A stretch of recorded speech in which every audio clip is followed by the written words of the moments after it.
A continuación, neurología y algo más, junto al doctor Roberto Arellano. Hola, ¿qué tal? Muy buenos días. Hoy día vamos a hacer un capítulo más de neurología y algo más. Nos acompaña el doctor Adriano Campo, ya parte de la casa.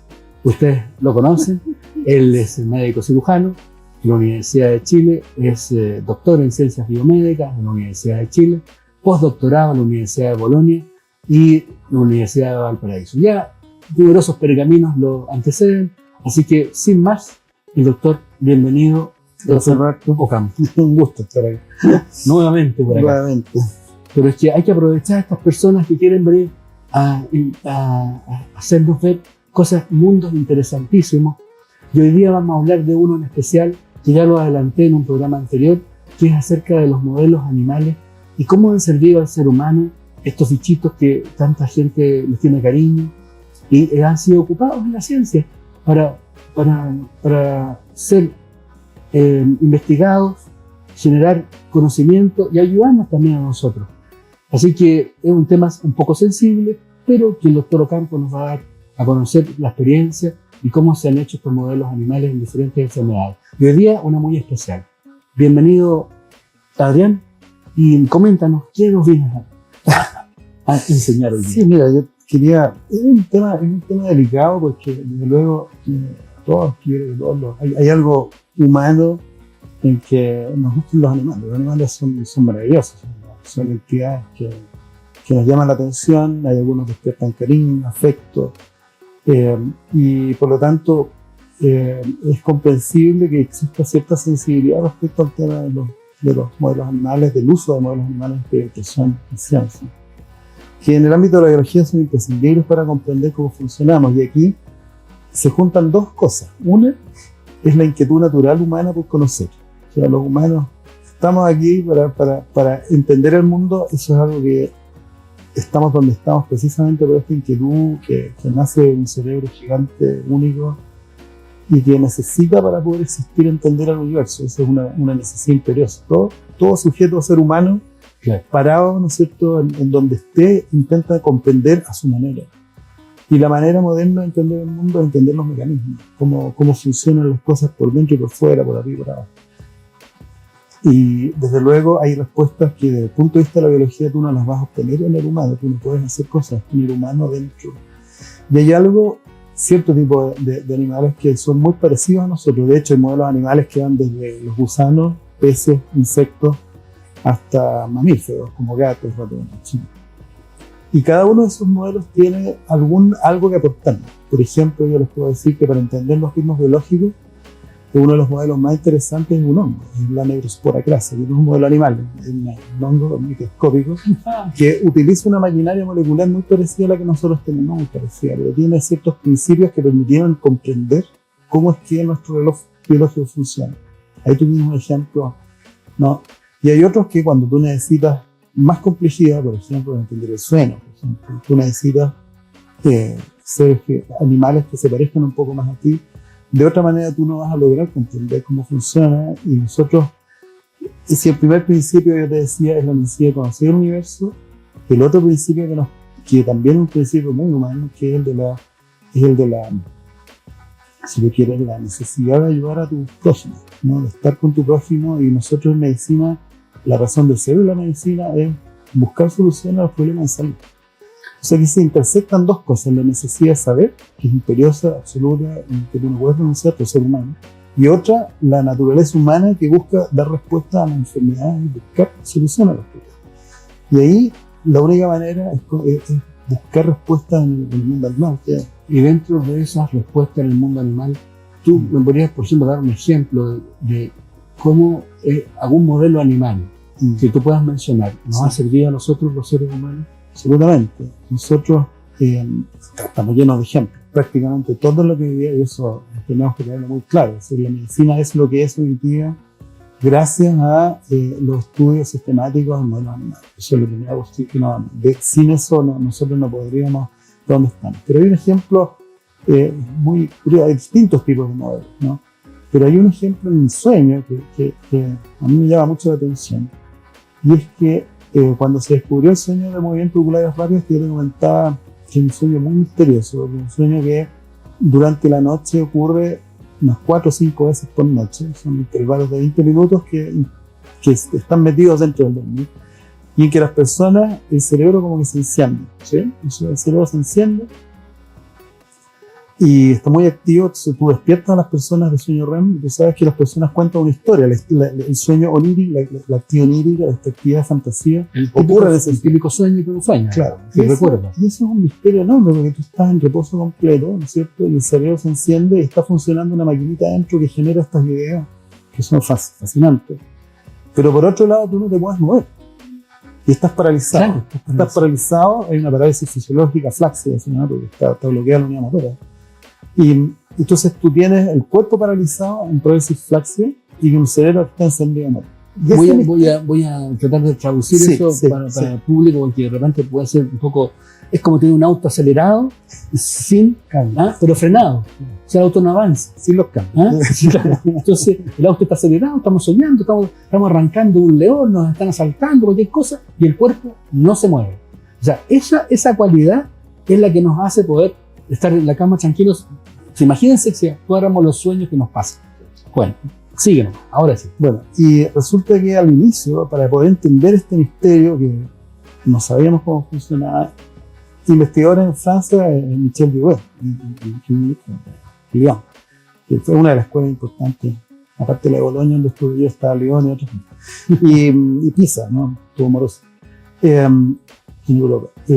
Bueno, empezaron a estudiar qué parte del tronco encefálico, el del cerebro, es lo responsable, ¿no? De qué cosas pasan, y de repente se dieron cuenta que lesionando una pequeña región del cerebro del gato, el gato cuando se queda dormido y tenía estos eventos de este sueño de movimiento ocular rápido, en vez de quedarse paralizado, se movía y actuaba el sueño. O sea, estaba jugando con una pelota que no existía, comía comida que no existía, se movía, se ponía agresivo, ¿no? O sea, las cosas que las personas hacen, lo mismo que hacemos los que soñamos que estamos volando, haciendo cosas. Bueno, el gato se movía, pero estando en sueño, porque le habían eliminado la parálisis. ¿Entiendes? Era un sueño REM que no tenía parálisis, ¿sí? Y esto ocurrió en los años 70. Y era un dato fundamental para entender cómo funciona el control motor durante el sueño, etc.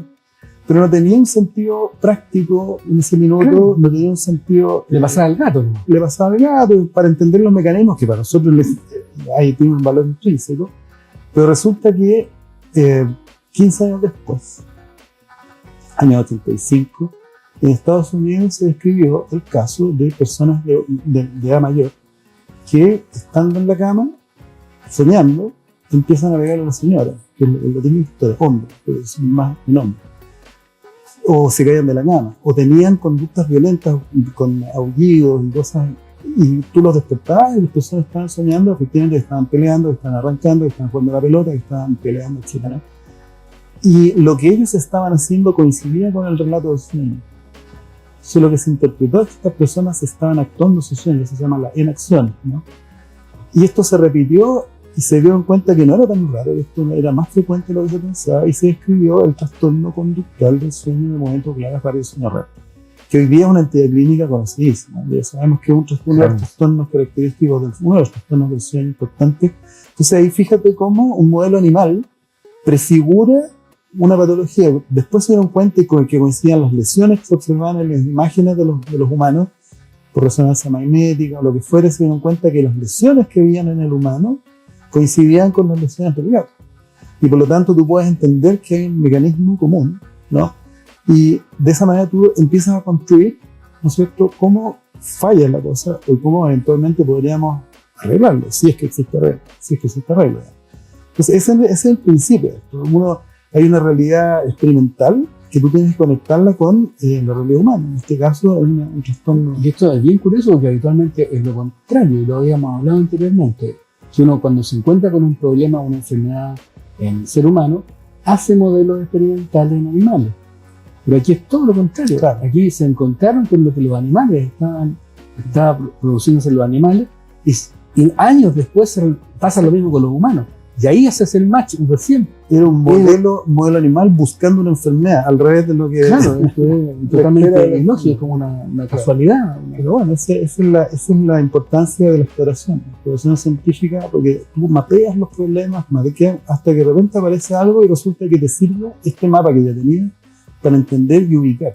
¿Y por qué es importante? Porque en este caso, los trastornos conductuales del REM tienen una relación potencial y estudiada, ¿no es cierto?, con cierto tipo de enfermedades neurodegenerativas que hay que entender como evolucionan. Y eso te permite entender por qué se presentan de una cierta manera, ¿no? En el caso del trastorno conductual del REM, que tú sabes, está relacionado con trastornos neurodegenerativos. Claro, eso lo que dice Adrián es muy cierto. Esta enfermedad a veces es una premonitoria de enfermedades neurodegenerativas. Años después, 2 años, 3 años después, se puede producir, por ejemplo, una enfermedad de Parkinson.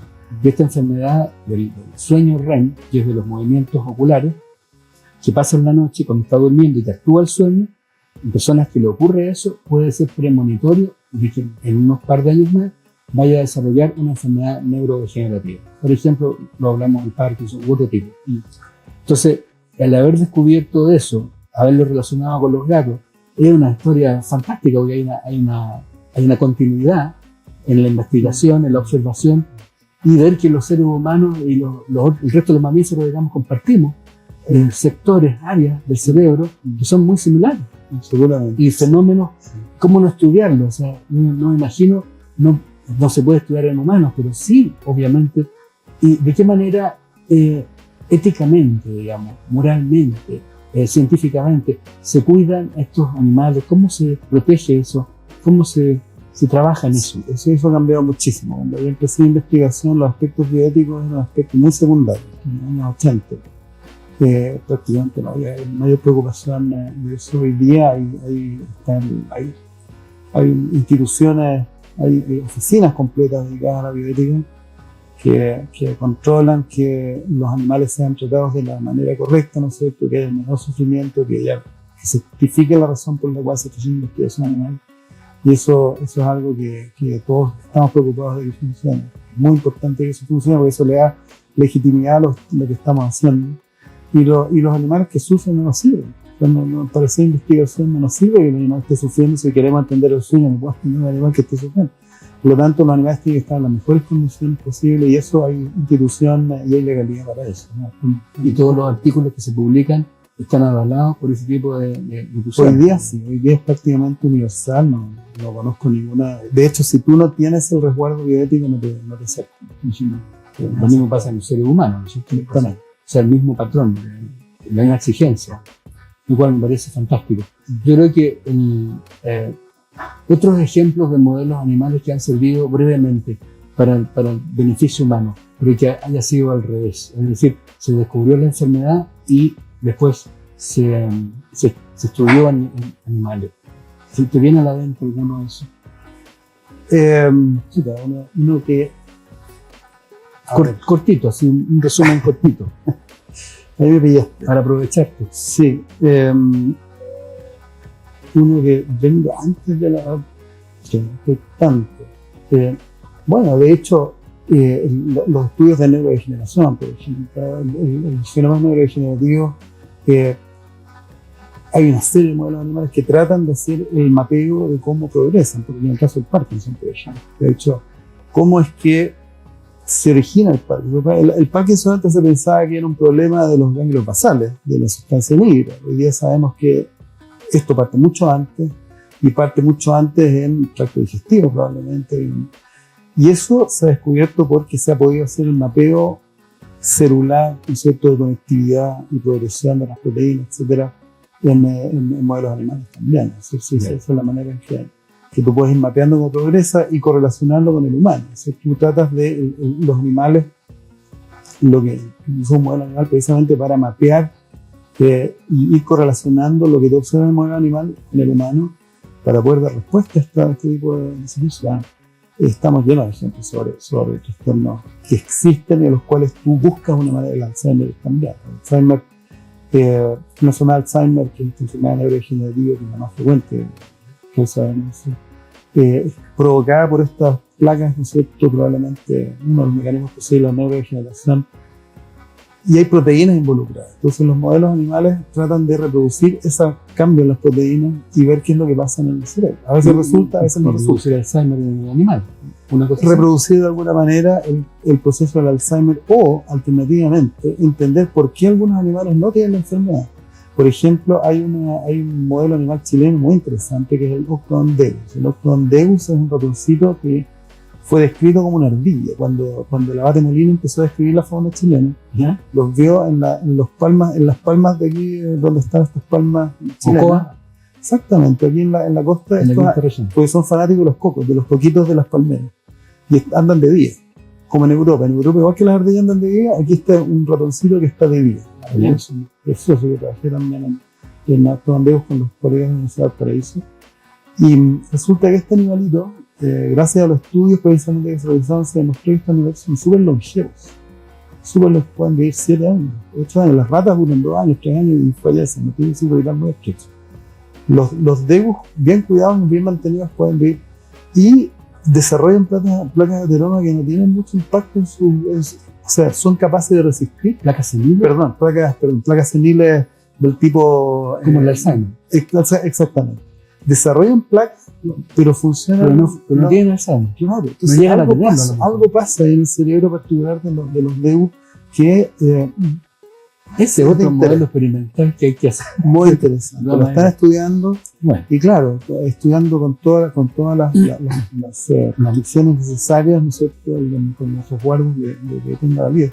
Pero ese es un modelo súper interesante, ¿no? Ahí tenemos un ejemplo de un animalito o otros modelos de longevidad, por ejemplo. Hay peces que duran años de años y envejecen. ¿Por qué no envejecen los animales? ¿No? Y ahí tú tienes que ir a buscar respuestas con esos modelos. ¿No? muy Probablemente nos parecemos a ellos. bien. Bueno, ha sido un tema apasionante. Nuevamente nos encontramos con Adrián, que nos ilustra, nos amplía el conocimiento de una manera extraordinaria y también nos deja invitados de alguna forma a conocer más acerca de nuestros propios animalitos de Chile, de la flora y fauna, porque este animalito muy poca gente lo conoce. Tú hablaste de la Abate Molina, hablaste de dónde se encuentra, pero la verdad yo nunca he visto uno en persona. No sé si el Degus, Octodondeus. entonces imagínate. Ratón de las Pircas se llama. Ratón de las Pircas. Ahí está. Muy bien, y con esto hemos llegado a un capítulo más, al final del capítulo de Neurología y algo más, y los dejamos invitados para una próxima sesión. Estamos encantados de poder hablar acerca de temas de biología, de neurología, de arte, de salud, y tenemos invitados fantásticos para los próximos capítulos. Así que no dejen de ver Neurología y algo más. Muchas gracias por haber visto este capítulo de Neurología y algo más. Recuerden que este segmento está auspiciado por Respilife, una empresa que tiene numerosos socios en el exterior y están dedicados al diagnóstico y tratamiento de enfermedades cardiopulmonares. Respilife está siempre con nosotros. Doctor en Casa presentó Neurología y algo más.